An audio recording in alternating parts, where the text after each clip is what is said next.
সারা দেশে যখন মৃদু শৈত্যপ্রবাহের দাপট, কনকনে হাওয়ায় কাঁপছে মানুষ, ঠিক তখনই এক ব্যতিক্রমী মুহূর্তের আলোচনায় এলেন মডেল ও অভিনেত্রী সাদিয়া আয়মান।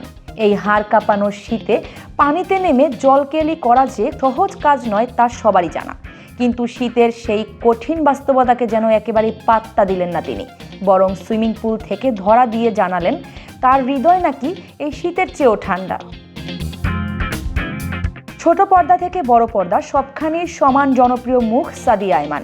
অভিনয়ের পাশাপাশি রূপ, ফ্যাশন ও ব্যক্তিত্বের মিশেলে তিনি তৈরি করেছেন আলাদা এক গ্রহণযোগ্যতা। সামাজিক যোগাযোগ মাধ্যমে তিনি বেশ সক্রিয়। নিজের কাজের পাশাপাশি ব্যক্তিগত নানা মুহূর্ত ভক্তদের সঙ্গে ভাগ করে নিতে ভালোবাসেন সাদিয়া। সেই ধারাবাহিকতায় সম্প্রতি নিজের ফেসবুক পেজে প্রকাশ করেছেন একগুচ্ছ নতুন ছবি, যা মুহূর্তেই নজর কেড়েছে নেটিজেনদের।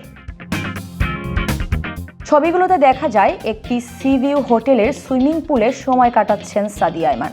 মাথার উপর নীল আকাশ, দূরে সমুদ্রের আবছা আভাস, সব মিলিয়ে এক প্রশান্ত পরিবেশ। পরনে ছিল হালকা গোলাপি টি শার্ট, চোখে স্টাইলিশ সানগ্লাস। পানির ভেতরে থেকেও তার উচ্ছল ভঙ্গি ও আত্মবিশ্বাসী উপস্থিতি ছবিগুলোকে করে তুলেছে আরও প্রাণবন্ত। শীতের নিস্তব্ধতার বিপরীতে তার এই ফুরফুরে মেজাজ যেন আলাদা এক বার্তা দেয়। ছবির ক্যাপশনে সাদিয়া লেখেন, আমার হৃদয় এই শীতের চেয়েও ঠান্ডা। এই এক লাইনের কথাই ভক্তদের কৌতূহল ও কল্পনাকে আরও উস্কে দিয়েছে। কেউ মজা করে মন্তব্য করেছেন, তোমার রূপে শীত পালিয়েছে। আবার কেউ সন্দেহ প্রকাশ করে লিখেছেন, এটা কি সত্যি শীতের সময় তোলা ছবি? নানা রকম প্রতিক্রিয়ায় ভরে ওঠে মন্তব্যের ঘর। এর আগেও একাধিকবার নিজের রূপে চমক দিয়েছেন সাদিয়া আয়মান।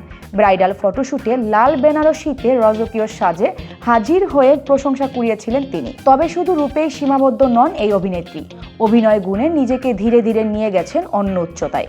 2025 সালের ঈদ উল আজহায় মুক্তিপ্রাপ্ত উৎসব সিনেমায় তার অভিনয় দর্শক ও সমালোচকদের কাছে ব্যাপক সাড়া ফেলে। পাশাপাশি দেরি করে আসবেন, খুঁজি তোকে, মেঘ বৃষ্টি রোদ্দুর ও প্লিজ গো এসব নাটকেও তার সাবলীল অভিনয় প্রমাণ করে আলোচনার কেন্দ্রে থাকার পেছনে আছে পরিশ্রম ও প্রতিভার দৃঢ় ছাপ।